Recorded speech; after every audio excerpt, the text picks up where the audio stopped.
नमस्कार। आज का हमारा टॉपिक है the ideal kingdom of Mughal empire. इस टॉपिक के अंतर्गत बच्चों देखने को मिलेगा कि मुगल शासकों की जो शक्ति का जो स्रोत क्या था, जिस वजह से इन्हें आइडियल किंगडम की उपाधि या टाइटल से नवाजा गया। साथ ही साथ देखने को मिलेगा कि इनके द्वारा इंट्रोड्यूस की गई सुलह कुल की पॉलिसी, जिसे एब्सोल्यूट पीस के नाम से जाना गया, ये क्या थी, किसके द्वारा और कब इंप्लीमेंट की गई, साथ ही साथ इस पूरे साम्राज्य पर इस नीति का क्या प्रभाव पड़ा। इन्हीं सारे प्रश्नों पर आज हम विस्तार से चर्चा करने वाले हैं। चलिए चलते हैं और अपने टॉपिक पर डिस्कस करते हैं। Court chronicles drew upon many source to show that the power of Mughal kings came directly from the god. कहते हैं इतिहासकारों की अगर हम बात माने तो देखने को मिलेगा कि जितने भी मुगल शासक हुए उनकी जो सत्ता का स्रोत ईश्वर माना गया है। ऐसा क्यों माना गया है, चलिए चलते हैं और देखते हैं एक दंत कथा के आधार पर, जिसमें बताया गया है कि मंगोल रानी अलान कुआ एक दिन अपने टेंट में आराम कर रही होती है। उसी दौरान एक सूर्य की किरणों से वो क्या होती है, गर्भवती हो जाती है और उनसे जो जन्म लेने वाली जो संतान है उस पर उसी सूर्य की किरणों का प्रभाव या आशीर्वाद देखने को मिलता है। इस वजह से हमें देखने को मिलता है कि उन किरणों, वो किरण सूर्य की थी। इस वजह से सूर्य मीन्स ईश्वर के प्रतीक के रूप में या उनके सिंबॉलिक के रूप में यह माना जाता है और उस संतान में डिवाइन लाइट बताया जाता है। और जैसे ही वो संतान आगे बढ़ेगी और वो फ्रॉम जनरेशन टू जनरेशन और धीरे धीरे एक जनरेशन से दूसरे जनरेशन में जो डिवाइन लाइट आगे बढ़ता रहेगा, मीन्स ईश्वरीय आशीर्वाद मिलता रहेगा। ये बात यहाँ पर इस दंत कथा के आधार पर जो इतिहासकार या क्रॉनिकलर्स बताने का प्रयास करते हैं। यहाँ पर बात करें हम पहले अबुल फजल को छोड़कर पहले जो ईरानी शिहाबुद्दीन सुहरावर्दी जो सूफी संत थे उनकी बात देखें तो देखने को मिलेगा पहली बार ये आइडिया इन्हीं के द्वारा डेवलप किया गया, जिसको अबुल फजल जो दरबारी कवि थे अकबर के, वो भी इसी बात को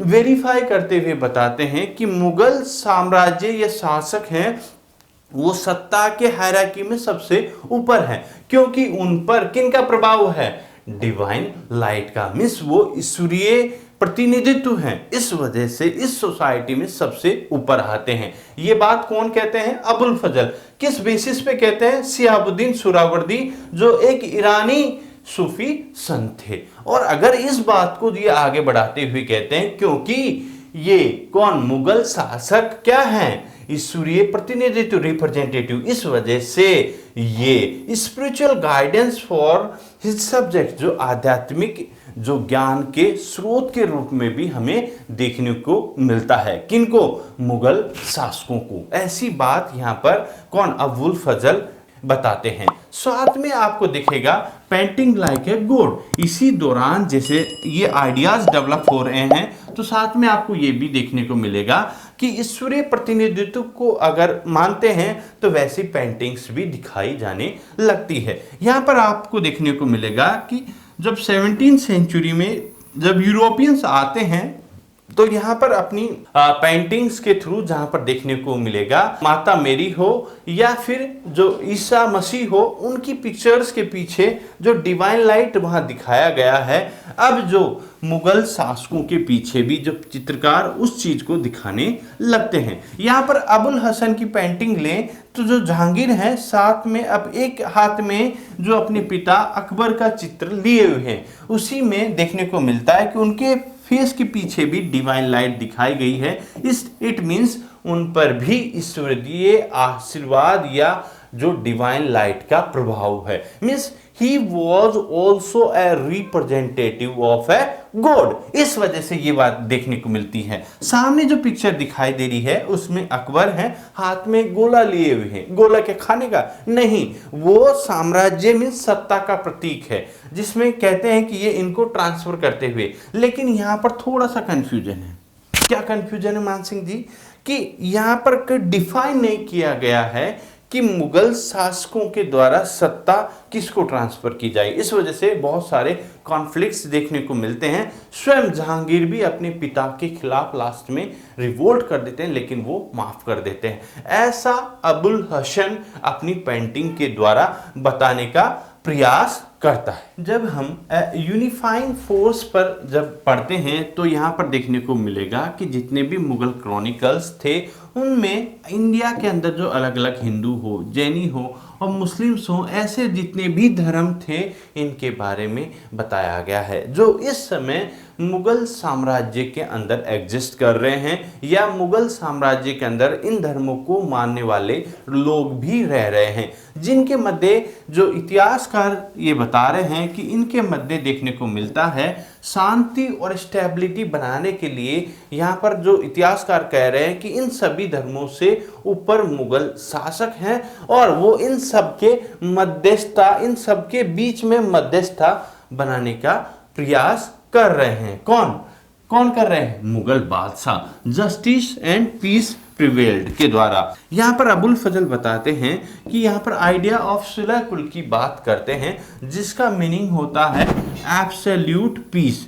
एब्सोल्यूट पीस का मतलब होता है पूर्ण शांति, जिसमें बताया गया है कि मुगल साम्राज्य एक डिवाइन लाइट से आशीर्वाद प्राप्त है, इस वजह से सभी धर्मों को वो मानता है, लेकिन मुगल बादशाह इनमें सबसे ऊपर है क्योंकि उसे डिवाइन लाइट प्राप्त है। और साथ ही साथ देखने को मिलता है इन सभी के मध्य एब्सोल्यूट पीस बनाने का या एब्सोल्यूट पीस रखने का काम भी मुगल शासक कर रहे हैं। साथ ही देखने को मिलेगा इन सुलह कुल all religions and schools of thoughts freedom of expression. यहाँ पर देखने को मिलता है कि यहाँ पर जितने भी सुलह कुल की नीति के तहत देखते हैं कि सभी धर्मों और अलग अलग मान्यताओं को मानने वाले स्कूल्स और आइडियोलॉजी को अपने विचार व्यक्त करने का अधिकार है, लेकिन इससे क्या होता है? On the condition that they did not undermine authority of the state और फाइटिंग अमॉन्ग देमसेल्फ। ऐसा ना हो कि वो शासक की सत्ता को ही चुनौती देने लग जाए या आपस में लड़ जाए, इस बात का वो ध्यान रखे और आराम से वो अपने क्या कर सकते हैं? फ्रीडम ऑफ एक्सप्रेशन, अपने विचार और अभिव्यक्ति की उन्हें पूर्ण स्वतंत्रता है, लेकिन उन्हें शासक की सत्ता को चुनौती न देने और साथ में आपस में न लड़ने की बात कौन कहते हैं? यहाँ पर अबुल फजल। किसके द्वारा? सुलह कुल की पॉलिसी के थ्रू, जिसमें कहा गया है पूर्ण शांति इस साम्राज्य में बनी रहे, इसलिए ऐसा कहते हैं। यहाँ पर आइडिया ऑफ सुलह कुल जब चलकर देखते हैं तो देखने को मिलेगा द आइडिया ऑफ सुलह कुल was implemented through state policies. कहते हैं जो आइडिया ऑफ सुलह कुल का है वो साम्राज्य की नीतियों के तहत यहाँ पर इम्प्लीमेंट किया गया, जिसमें देखने को मिलता है कि अलग अलग जो जातीय समूह देखें, Iranian, Turanian, Afghanis, Rajput, Deccans, all of whom were given position and awards purely on the basis of their service and loyalty to the kingdom। कहते हैं king, loyalty to the king. कहते हैं जितने भी जातीय समूह के जो लोग आए उनको दरबार में स्थान दिया गया सुलह कुल की पॉलिसी के तहत, और उनके काम और उनके जो वीरता और शौर्य के आधार पर उन्हें टाइटल्स और अवार्ड वगैरह भी दिए गए। ये बात हमें कौन बता रहे हैं? अबुल फजल, जिसमें बताने का वो प्रयास करें कि मुगल शासक क्या हैं, ईश्वरीय सत्ता प्राप्त है, इस वजह से वो किसी के मध्य डिफरेंस नहीं देखते हैं, उनके लिए सारे मनुष्य इक्वल हैं, लेकिन मुगल सत्ता उनसे ऊपर है उन्हीं का, क्योंकि उनके ऊपर भी, मुगल सत्ता के ऊपर भी ईश्वरीय आशीर्वाद प्राप्त है डिवाइन लाइट का। इस वजह से जितने भी लोग हैं उनके मुगल सत्ता के अंदर उन सबके मध्य वो कोई भी डिफरेंस क्रिएट नहीं करते हैं, सभी के प्रति इक्वल मीन्स समान रूप से भाव रखते हैं। जो जितना अच्छा करेगा उसको अवार्ड और पोजीशन दी जाएगी, यहाँ पर यह बताने का प्रयास किया जाता है। साथ ही अकबर इसी पॉलिसी को इंप्लीमेंट करते हुए देखने को मिलेगा कि Akbar abolish the tax on pilgrimage. कहते हैं इससे पहले जो धार्मिक कर लगाया जाता था उसी को अकबर 1563 1563 में क्या कर देता है, रिमूव कर देता है। बहुत अच्छे से ध्यान रखिए बेटा, पिलग्रिमेज टैक्स 1563 में अकबर के द्वारा हटाया गया। ये हर कंपटीशन में पूछा गया, RSIS और कितनी SSC हर एग्जाम में। साथ ही देखने को मिलेगा जजिया इन 1564, इसी के साथ जजिया भी देखने को मिलेगा जो अकबर पहली बार हटाता है।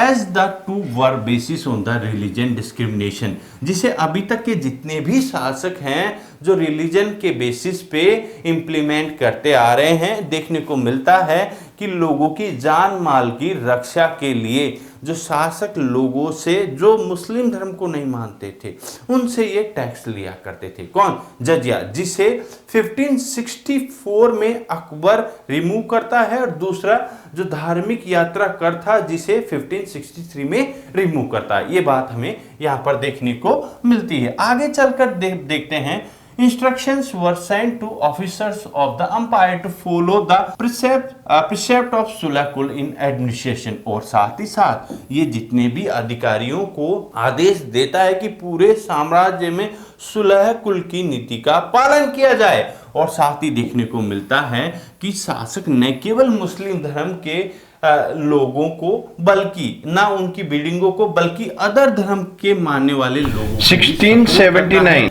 बिल्डिंग्स मेंटेनेंस का ऑफ है प्लेस ऑफ वर्शिप, जितने भी जो धार्मिक स्थल थे उनके मेंटेनेंस के लिए भी काम करता था और बहुत सारी एड भी दिया करता था। साथ ही देखने को मिलेगा even when the temples were destroyed during the war grants were later issues for their repair. कहते हैं जो भी लड़ाई के दौरान जो भी मंदिर वगैरह जो डिस्ट्रॉय हो जाते थे उनको वापस ग्रांट देकर पुनः रिपेयर करवाया जाता था शासक के द्वारा।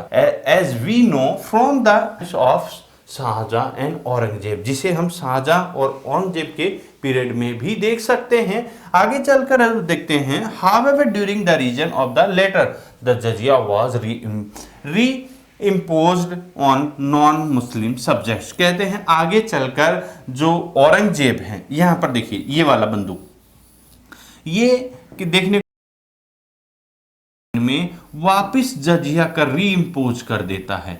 किन पर, जो इस धर्म में मुस्लिम, इस साम्राज्य के अंदर मुस्लिम धर्म को नहीं मानने वालों पर। ऐसा ये जो रिलीजियस स्कॉलर ऑफ इस्लाम, कौन, उलेमा वर्ग के प्रभाव में आकर ऐसा करता है। कौन, औरंगजेब। इस वजह से ये वापस जो अकबर के द्वारा 1564 में जिसे रिमूव कर दिया गया था उसको ये वापस कौन वापस करता है, उसे वापस यहां पर देखेंगे, वापस औरंगजेब यहां पर री इम्पोज कर देता है अपने साम्राज्य में। जो मुस्लिम धर्म को नहीं मानने वाले लोगों से ये टैक्स लिया जाता था, कौन सा वाला, जजिया। तो ये बात हमें देखने को मिलती है। अकबर के काल में तो सुलह कुल की पॉलिसी को बहुत अच्छे से माना गया, लेकिन आगे चलकर शासकों ने इसका पालन नहीं किया। जब आगे चलकर देखते हैं, just sovereignty as social contract. Abul Fazl defined the sovereignty as a social contract. The emperor protects the four essences of his subject. कहते हैं यहाँ पर देखने को मिलेगा कि अबुल फजल बताता है कि जो शासक है वो यहाँ पर डिमांड करता है ए शेयर ऑफ, लोगों के पास जो रिसोर्स होते हैं उसमें से एक हिस्सा वो मांगता है। किस बदले, देखिए लाइफ, प्रॉपर्टी, ऑनर और फेथ, इन सभी को बनाए रखने के लिए वो टैक्स के रूप में उनके रिसोर्स से एक हिस्सा मांगता है। ये बात कौन कहता है, अबुल फजल। जो मुगल शासकों के जो द्वारा जो टैक्स लिया जाता है उसको ये वैधानिक बताते हुए ऐसा कहता है कि जो भी लोगों की लाइफ हो, प्रॉपर्टी मीन्स उनकी संपत्ति हो, उनका सम्मान हो और उनका विश्वास, फेथ, दीन, धर्म हो, उसको बनाए रखने के लिए लोगों को अपने रिसोर्स मीन्स हिस्से में से कुछ हिस्सा शासक को देना होगा, जिससे वो आपकी रक्षा कर सके इन सभी की। ये वाली बातें अबुल फजल बताते हैं। Only just sovereignty were thought to be able to honour the contract with the power and divine guidance. So ये वाली बात हमें यहाँ पर देखने को मिली, जिसमें मुगल शासक को इस सत्ता का स्रोत माना गया है, जो इसी के द्वारा लोगों के लिए वेलफेयर के काम करता है। तो ये वाली बातें हमें देखने को मिलती है। जब आगे चलकर यहाँ पर हमको देखने को मिलेगा बच्चों, a number of symbols were created for visual representation of idea of justice which came to stand for the highest virtue of Mughal monarchy। इसी बीच यहाँ पर इस पिक्चर के थ्रू भी हम देखेंगे कि आगे न केवल अकबर के काल में बल्कि आगे के शासक हुए, जिसमें ये भी अबुल हसन के द्वारा पिक्चर बनाई गई, जिसमें जो जहांगीर है यहाँ पर जो बुराई या गरीबी है उसको खत्म करते हुए दिखाया गया है, और साथ ही लोगों के लिए यहाँ पर न्याय की घंटी बंधी हुई आपको दिखाई देगी। और साथ ही यहाँ पर भी इस पिक्चर के नीचे आप देखेंगे कि यहाँ पर शेर और मेमना या गाय को दिखाया गया है, जो इनके साम्राज्य में किसी भी प्रकार का सबल या मजबूत व्यक्ति कमजोर व्यक्ति को न दबाए। तो इस वजह से ये भी अकबर के साम्राज्य के दौरान जो सुलह कुल मीन्स एब्सोल्यूट पीस की जो पॉलिसी अपनाई गई थी, उसके आगे बढ़ते हुए ये अपने साम्राज्य में प्रॉस्पेरिटी हो, जस्टिस हो और किसी के प्रति जो अनजस्टिस ना हो जाए, ऐसे काम करते हुए जहांगीर को अबुल हसन इस पिक्चर के थ्रू दिखाने का प्रयास करते हैं, जिसके समय बहुत ज़्यादा प्रॉस्पेरिटी दिखाई देती है कि कोई ताकतवर गरीब को नहीं दबाया जा सकता। इस पिक्चर से यहाँ पर दिखाने का प्रयास किया गया है। सो ये वाली बातें हमें इस टॉपिक के अंदर देखने को मिली, और किस प्रकार मुगल शासक जो डिवाइन लाइट है उसके स्रोत हैं और लोगों के लिए आध्यात्मिक स्रोत भी माना जाता है। ये सारी बातें हमने इस टॉपिक के अंतर्गत देखी। आई होप आपको अच्छा लगा होगा। अच्छा लगा है तो नेक्स्ट जो नीडी बच्चे तक पहुंचाइएगा और अपने लास्ट शब्द पढ़ते रहिए और बढ़ते रहिए।